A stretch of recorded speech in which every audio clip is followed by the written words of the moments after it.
এস্পাইৰেন্স Assam history সিৰিজটো আজি আমি part number 6 পঢ়িম। আজিৰ পাৰ্টটোত আমি বৰ্মন ডাইনেষ্টি বা বৰ্মন বংশৰ কথা পঢ়িম। ইয়াৰ আগতে আমি যিমানখিনি ৰজা মহাৰাজাৰ কথা পঢ়িছোঁ, যোনখিনিয়ে কামৰূপত ৰাজত্ব কৰিছিল, সেই গোটেইখিনি ৰজা মহাৰাজাৰ কথা কোনো ধৰণৰ হিষ্টৰিকেল ৰেফাৰেঞ্চ নাই, মানে ঐতিহাসিক তথ্য একো ধৰণৰ আমি পোৱা নাই। সেইখিনি আমি শুনা কথা বা আমি মহাভাৰত, পুৰাণ, যোগিনী তন্ত্ৰ এনেকুৱা ধৰণৰ যিখিনি ৰিলিজিয়াছ বুক হয়, সেনেকুৱা বুকবোৰত আমি পাইছোঁ, কিন্তু কোনো ধৰণৰ হিষ্টৰিকেল ৰেফাৰেঞ্চ বা ঐতিহাসিক তথ্য এভিডেঞ্চ আমি পোৱা নাই। কিন্তু বৰ্মন বংশ বা বৰ্মন ডাইনেষ্টি এনেকুৱা ফাৰ্ষ্ট ডাইনেষ্টি হয় বা প্ৰথম ডাইনেষ্টি, যাৰ কথা আমি হিষ্টৰিকেল ৰেফাৰেঞ্চ পাইছোঁ। আৰু এই ৰেফাৰেঞ্চটো বা এই ঐতিহাসিক তথ্যটো আমি এইটো স্তম্ভ বা যোনটো এটা পিলাৰ হয়, এই পিলাৰটোৰ পৰা পোৱা গৈছে। মানে যিটো সময়ত ভাৰতত বা উত্তৰ ভাৰতত গুপ্তা সাম্ৰাজ্য ৰাজত্ব কৰি আছিলে, তেতিয়া তাৰে এজন ৰজা সমুদ্ৰগুপ্তই এই স্তম্ভটো বনাইছিলে। আৰু তাতে এই স্তম্ভটোত হৰিসেনা নামৰ তেখেতৰ এটা কোৰ্ট পয়েট আছিলে, যোনে এইখিনি বস্তু লিখিছিলে। আৰু ইয়াতে মেনশ্যন কৰা হৈছে যে যি সময়ত উত্তৰ ভাৰতত গুপ্তা সাম্ৰাজ্য ৰাজত্ব কৰি আছিলে, সেই সময়ত কামৰূপত বৰ্মন বংশই ৰাজত্ব কৰি আছিলে বুলি আমি তথ্য পাইছোঁ। খালি অলপ এইখিনি জেগাত যিখিনি মানে কপিলী নদীৰ বা ডবকা অঞ্চল পৰে, যিখিনি নগাঁৱৰ কাষৰ ওচৰে পাজৰে, সেই জেগাখিনিত খালি অকল এটা বেলেগ বংশই ৰাজত্ব কৰি আছিলে। বাকী কামৰূপৰ মেক্সিমাম ঠাইত বৰ্মন বংশৰ ৰজাই ৰাজত্ব কৰি আছিলে বুলি ইয়াতে আমি হিষ্টৰিকেল ৰেফাৰেঞ্চ পাইছোঁ, মানে ঐতিহাসিক তথ্য পাইছোঁ। এইটো হ'ল সমুদ্ৰগুপ্তৰ যোনটো নিৰ্মিত এটা পিলাৰ বা স্তম্ভ, যোনটোক এলাহাবাদ পিলাৰ প্ৰশস্তি বুলি কোৱা হয়। আৰু ইয়াৰে থ্ৰু দি আমি হিষ্টৰিকেল ৰেফাৰেঞ্চ পালোঁ অসমৰ বৰ্মন ডাইনেষ্টিৰ কথা। আৰু এইটো তথ্য আমি পাইছোঁ যে নৰকাসুৰৰে বৰ্মন ডাইনেষ্টি বা বৰ্মন বংশটো ডিচেণ্ডেণ্ট হয়।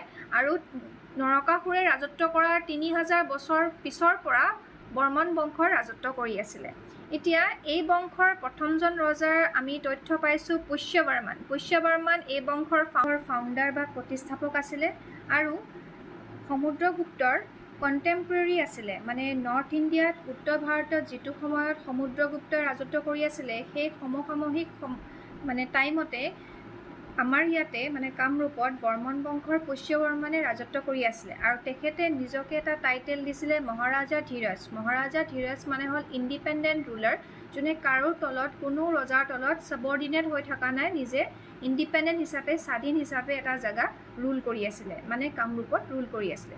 তাৰপিছত তেখেতৰ পিছত বৰ্মন বংশৰ নেক্সট ৰজা আছিলে সমুদ্ৰবৰ্মন।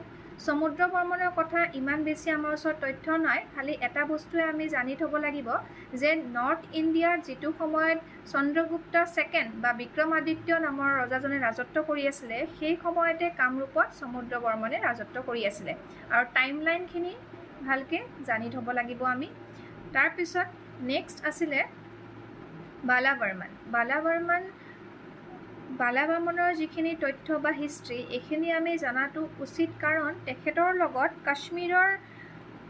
কাশ্মীৰৰ ৰজাৰ এটা ৰিলেশ্যন বা সম্পৰ্ক আছিলে। আৰু এই সম্পৰ্ক এনেধৰণে আছিলে যে বালাবৰ্মনৰ জীয়ৰী অমৃতাপ্ৰভাক কাশ্মীৰৰ এজন ৰজা মেঘবাহানাৰ লগত বিয়া দিছিলে। আৰু এই কথাখিনি কালহানাই লিখা তেখেতৰ পুথি ৰাজা তৰংগিনীত লিখা আছে যে কাশ্মীৰৰ মেঘবাহানা নামৰ ৰজাজনৰ লগত কামৰূপৰ বৰ্মন বংশৰ বালাবৰ্মনৰ জীয়ৰী অমৃতাবৰ্মনৰ লগত বিয়া হৈছিলে। তাৰপিছত কাশ্মীৰত যেতিয়া অমৃতাপ্ৰভা গৈ আছিলে, তেখেতৰ লগত টিবেটেন বুদ্ধিষ্ট মংক ষ্টুনপাও গৈছিলে। মানে অমৃতাপ্ৰভাৰ লগত, অমৃতাপ্ৰভাই যেতিয়া বিয়া হৈ কাশ্মীৰলৈ গৈছিলে, তাইৰ লগতে বুদ্ধিষ্ট মানে বৌদ্ধ মংক এজন, মানে সন্যাসী ষ্টুনপা নামৰ এজন বুদ্ধিষ্ট মংক তেখেতৰ লগতে গৈছিলে। আৰু তাতেই তেতিয়াৰ পৰাই কোৱা হয় যে কামৰূপত বুদ্ধিজিমটো এণ্টাৰ কৰিছিলে। এইটো আমি যদি চাবলৈ যাওঁ, Buddhism almost 5th century AD পৰাই কামৰূপত আহিছিলে। আৰু যেতিয়া কাশ্মীৰলৈ ষ্টুনপা গৈছিলে অমৃতাপ্ৰভাৰ লগত, তেতিয়া তেখেতে তাতে এটা স্তূপা বনাইছিলে সেই স্তূপাটোৰ নাম হ'ল ল' স্তূপা। স্তূপা মানে যোনখিনি বৌদ্ধসকলৰ এটা ধৰ্ম এটা চিহ্ন হয়, বা এই চিহ্নটো তেখেতে তাতে কাশ্মীৰত বনাইছিলে। আৰু অমৃতা প্ৰভাই এটা লফটি বিহাৰা মানে এটা বুদ্ধিষ্ট মন্দিৰ বা মনেষ্ট্ৰি নিচিনা হয়, য'ত বুদ্ধিষ্ট সন্যাসীখিনি বৌদ্ধ সন্যাসীখিনি থাকিব পাৰে, প্ৰে কৰিব পাৰে, তেনেকুৱা যিখিনি বা ফৰেন কাণ্ট্ৰিৰ পৰা যিখিনি বৌদ্ধ মংক আহে তেওঁলোকে তাতে থাকিব পৰা এটা ব্যৱস্থা কৰি দিছিলে। সেই জেগাটোৰ নাম হ'ল অমৃতা ভৱন, যোনটো অমৃতা প্ৰভাই কাশ্মীৰত নিৰ্মিত কৰি দিছিলে। তো এনেধৰণে আমি আজি বৰ্মন বংশৰ 3টা ৰজাৰ কথা পঢ়িলোঁ, আৰু তাৰ পিছতো আমি আৰু নেক্সট ৰজা কল্যাণ বৰ্মন, মহেন্দ্ৰ বৰ্মন, ভূতি বৰ্মন, আৰু চবতকৈ ফেমাছ বৰ্মন বংশৰ ৰজা ভাস্কৰ বৰ্মনৰ কথা আমি নেক্সট ক্লাছত পঢ়িম।